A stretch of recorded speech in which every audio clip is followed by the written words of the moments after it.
Bonjour à tous, bonjour à toutes, bienvenue sur le plateau de TLMB, le plateau de service compris pour une émission très variée. Aujourd'hui au programme, il y aura de la magie, de la solidarité, de la musique et du bonheur. Voilà pour la première partie. En deuxième partie, on parlera consommation avec le grand retour de Mark van der Kamen. Restez donc avec nous.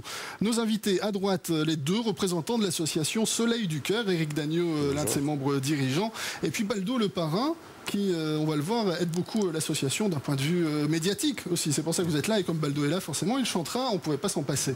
De l'autre côté, messieurs, attention à vous, Magic Morgan est là, il est magicien, il a plein d'activités, toutes dans le domaine artistique, des ballons qu'on gonfle jusqu'au présentateur qu'on fera disparaître peut-être tout à l'heure, parce qu'il est très mauvais, donc on fera disparaître le présentateur éventuellement.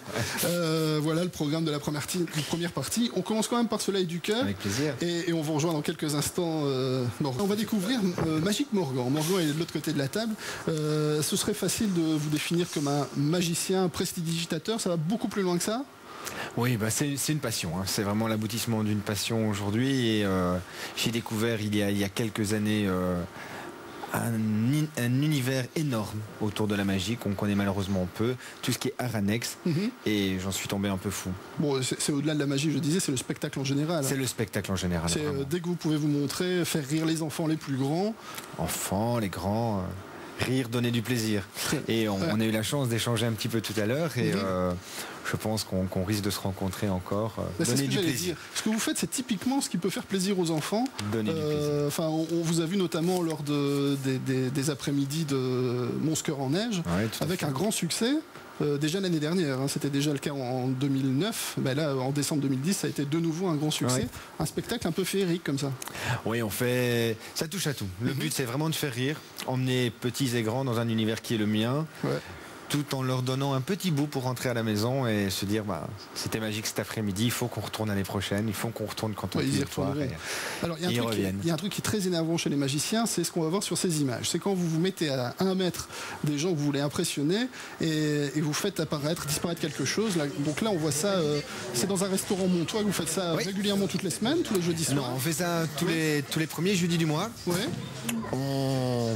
C'est une collaboration avec la SBL et le restaurant Le Salon des Lumières pour pouvoir permettre aux membres de mon ASBL, donc qui sont praticiens, qui viennent au cours, de mettre en pratique et aussi d'enchanter un peu le public de cet endroit un peu magique. Alors je le disais, ça impressionne les petits, on le voit là, mais ça impressionne aussi les grands qui finissent par vraiment se poser des questions. Est-ce qu'ils ont bien les yeux ouverts? Est-ce qu'ils ont tout compris? Mais c'est le but. Voilà. Vous, ça vous gêne pas de stresser les gens comme ça? En général, c'est tourné de manière assez humoristique, donc on les fait oublier un peu le stress. Et puis on les mène en bateau, c'est le but aussi, c'est ça l'illusion. Alors, vous ne les gonflez pas, contrairement à ces ballons que vous avez installés ici sur la table. Alors, j'ai cru reconnaître un bourgmestre de Mons et un leader de la NVA. Oui, je ne pouvais pas venir en télé sans eux. Oui, tout à fait. Ils accompagnent tout le monde en ce moment dans les infos. Et là, ils nous accompagnent aussi sur le plateau. Vous faites aussi des transformations comme ça de ballons. J'ai vu que vous avez amené ici moult ballons. Alors, qu'est-ce que c'est ça? Alors ça, c'est une spécialité maison. C'est une sculpture. Hein. Ce sont des chapeaux. Voilà. Et donc, pour être un petit peu original et pour pouvoir travailler aussi avec les adultes, et ça se porte facilement, au niveau du ballon, ça se porte tout à fait facilement, Manu. Regardez, je vais le mettre sur la mienne pour ne pas vous décoiffer. Oui, tout à fait. Je préfère que ça soit sur vous. Voilà. Ça se porte. Ça se porte dans la rue, c'est très élégant. Dans la rue peut-être pas, mais en tout cas en soirée, en discothèque, en club ou en défilé de mode, c'est quelque chose qui marche super bien. Et donc c'est vraiment un créneau qui permet de travailler avec les adultes partout, n'importe quand, car les ballons ça prend pas de place. Et donc on peut vraiment faire plaisir aux petits et aux grands. Alors, la passion, elle a fait que vous avez dû travailler. Je pense notamment aux manipulations.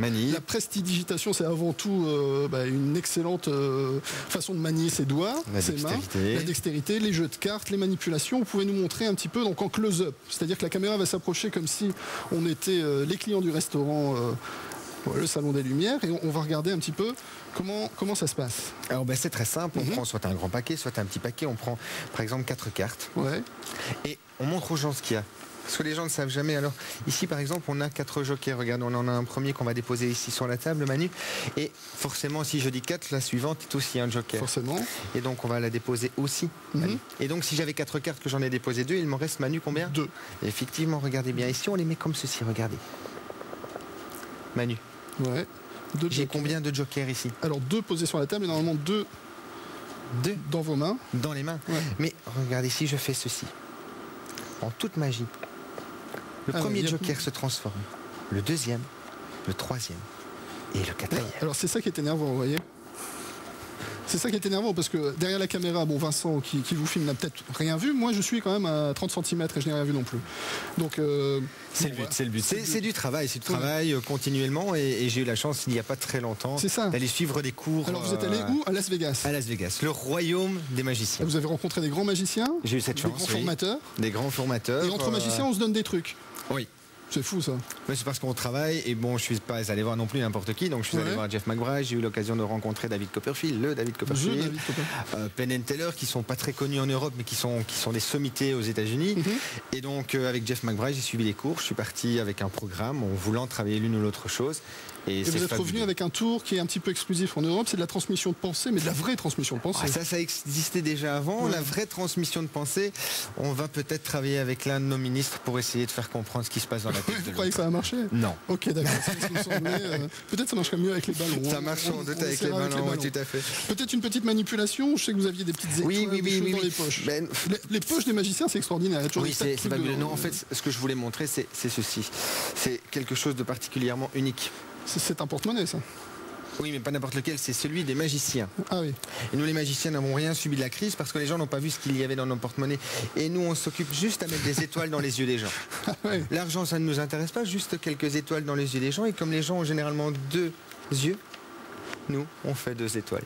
Ça marche bien, ça. Ça marche très bien. Alors, ce qui est particulier avec les étoiles, regardez bien, c'est que si j'en prends une, que je la glisse dans la main, que je la prends ici, il suffit de souffler, Manu. Vous voulez que je souffle? Bien sûr. Vous êtes sûr que mon souffle est magique? Il va être magique. Ok. Et plus, bah oui, je m'en doutais. Non, évidemment. Ah oui, forcément. Forcément, les étoiles voyagent. Et notre but, à nous, les magiciens, c'est de les mettre dans les yeux des spectateurs. Quand les enfants voient ça, ils ont envie de faire comme vous. Oui. Alors, du coup, vous avez créé une école de magie. J'en rêvais quand j'étais petit et j'ai eu la chance de la mettre en œuvre. Oui, tout à fait. Alors, qu'est-ce qu'ils font les enfants? Ils apprennent d'abord à se détendre les doigts, je sais pas comment on dit, à s'exercer. En fait, les enfants font de tout.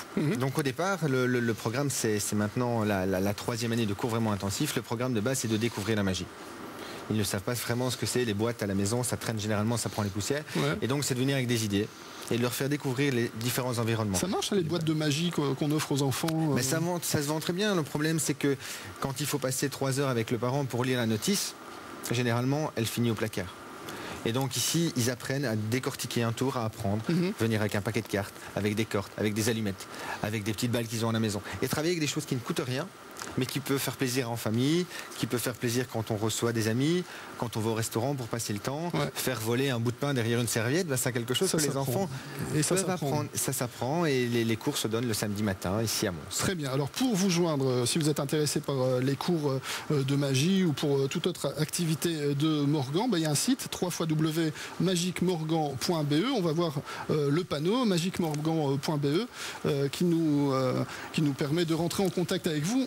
On y découvre la totalité de vos activités qui sont nombreuses. Il n'y a pas que des spectacles comme ça. Il y a la magie des sens, donc c'est l'école de magie, et les cours aussi pour adultes, parce qu'il n'y a pas que les enfants. Il y a aussi les adultes qui s'y mettent maintenant. Oui. Ce sont quelques adultes que je connais qui sont venus. On a eu l'occasion avec l'un d'eux qui s'appelle Olivier, je lui fais un petit clin d'œil, avec qui on a monté son premier spectacle et qui aujourd'hui tourne et continue à suivre des cours pour pouvoir monter d'autres choses. Et c'est un vrai plaisir. Cette ASBL, la magie des sens, ouvre vraiment les portes qui sont généralement fermées à la magie, permet aux gens de la découvrir en tant que client, mais aussi en tant qu'amateur. Très bien, www.magicmorgan.be pour rentrer en contact directement avec Morgan. Il vous fera un très très bon accueil, à moins qu'il ne vous fasse disparaître si votre tête ne lui revient pas. En tout cas, moi, pour l'instant, je suis encore là. On vous garde même en deuxième partie, parce que je pense qu'on va parler de choses qui vont vous intéresser. Mais avant ça, on va parler musique.